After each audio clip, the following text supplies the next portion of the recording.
Saya setuju dengan hal ini.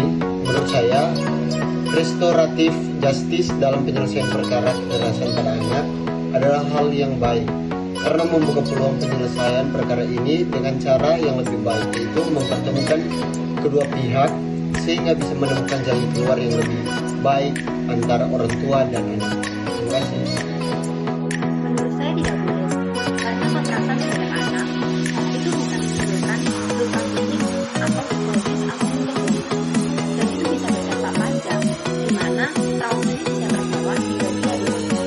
Jadi perlu ditindak pidana agar pelaku benar-benar merasa gerah dan merasa bersalah.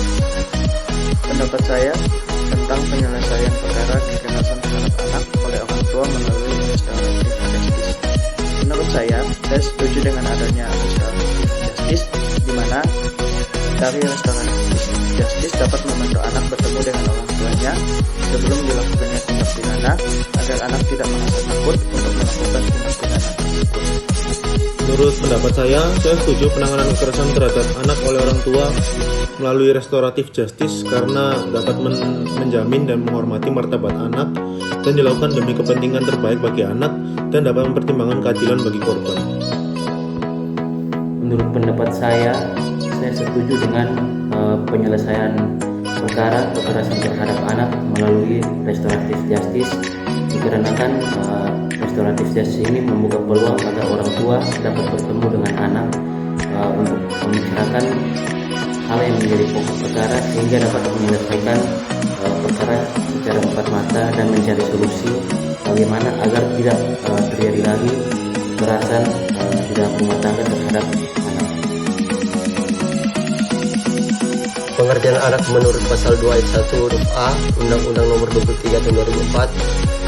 Lingkup rumah tangga dalam undang-undang ini meliputi suami, istri, dan anak.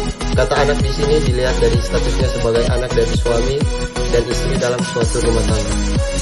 Pengertian anak di sini bukan hanya anak kandung, dilihat dari pasal 2 ayat 1 huruf A Undang-Undang Nomor 23 Tahun 2004, juga termasuk anak angkat dan anak tiri. Menurut Undang-Undang Nomor 23 Tahun 2002 tentang perlindungan anak dalam pasal 1(1), anak adalah seseorang yang berusia 18 tahun, termasuk anak yang masih dalam kandungan.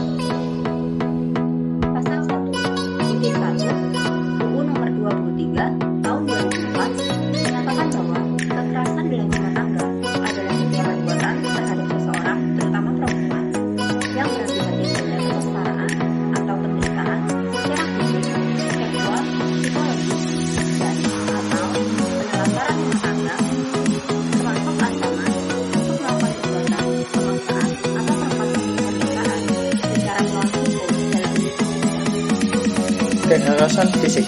Pada pasal 89 KUH pidana dikatakan bahwa membuat orang pingsan atau tidak berdaya disamakan dengan menggunakan kekerasan. Pada pasal 6 Undang-Undang Nomor 23 Tahun 2004 dikatakan bahwa kekerasan fisik sebagaimana dimaksud dalam pasal 5 huruf A adalah perbuatan yang mengakibatkan rasa sakit, jatuh sakit, atau luka berat. Jadi, kekerasan fisik itu dilihat dalam kaitannya dengan akibat dari kekerasan. Selain akibat ini, pada pasal 44 ayat 3 Undang-Undang Nomor 23 Tahun 2004 juga diancamkan pidana terhadap kekerasan yang mengakibatkan matinya korban. Rasa sakit terhadap anak, misalnya memukul jari-jari tangan anak dengan kuat, menarik rambut anak dengan keras, serta menampar anak dengan kuat. Penggunaan kekerasan fisik terhadap anak mengakibatkan rasa sakit dan mencakup semua bentuk kekerasan fisik yang mengakibatkan rasa sakit pada fisik anak, luka berat, ataupun matinya anak. B. Kekerasan seksual. Menurut pasal 8 UU Nomor 23 Tahun 2004, kekerasan seksual meliputi A. Pemaksaan hubungan seksual yang dilakukan terhadap orang yang menetap dalam lingkup rumah tangga tersebut. B. Pemaksaan hubungan seksual terhadap salah seorang dalam hidup rumah tangganya dengan orang lain untuk tujuan komersial atau tujuan tertentu. Dalam bagian penjelasan, pasal diberikan keterangan bahwa yang dimaksud dengan kekerasan seksual dalam ketentuan ini adalah setiap perbuatan yang berupa pemaksaan hubungan seksual dengan cara tidak wajar dan atau tidak disukai, pemaksaan hubungan seksual dengan orang lain untuk tujuan komersial atau tujuan tertentu. Selanjutnya, kekerasan psikis. Menurut pasal 7 Undang-Undang Nomor 23 Tahun 2004, kekerasan psikis adalah perbuatan yang mengakibatkan ketakutan, hilangnya rasa percaya diri, hilangnya kemampuan untuk bertindak, rasa tidak berdaya, dan atau penderitaan psikis berat pada seseorang.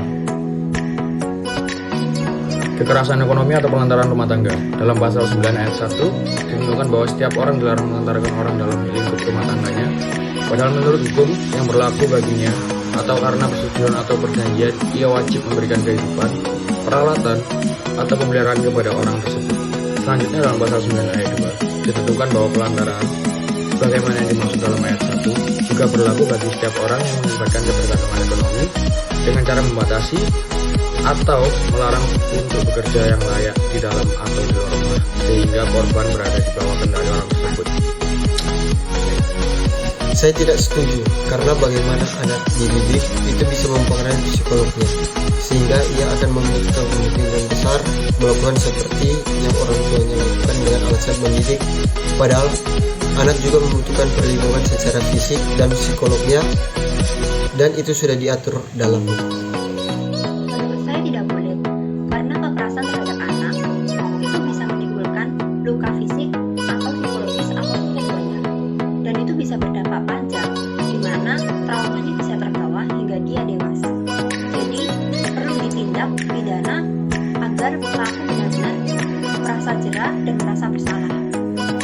Menurut pendapat saya tidak setuju karena anak memiliki suatu hak yang dimana ia harus merasa nyaman ketika ia berada di tengah keluarga. Apabila mental dan psikisnya terganggu akibat dari keluarganya, maka restoratif justice tidak bisa digunakan di dalam pelindungan anak.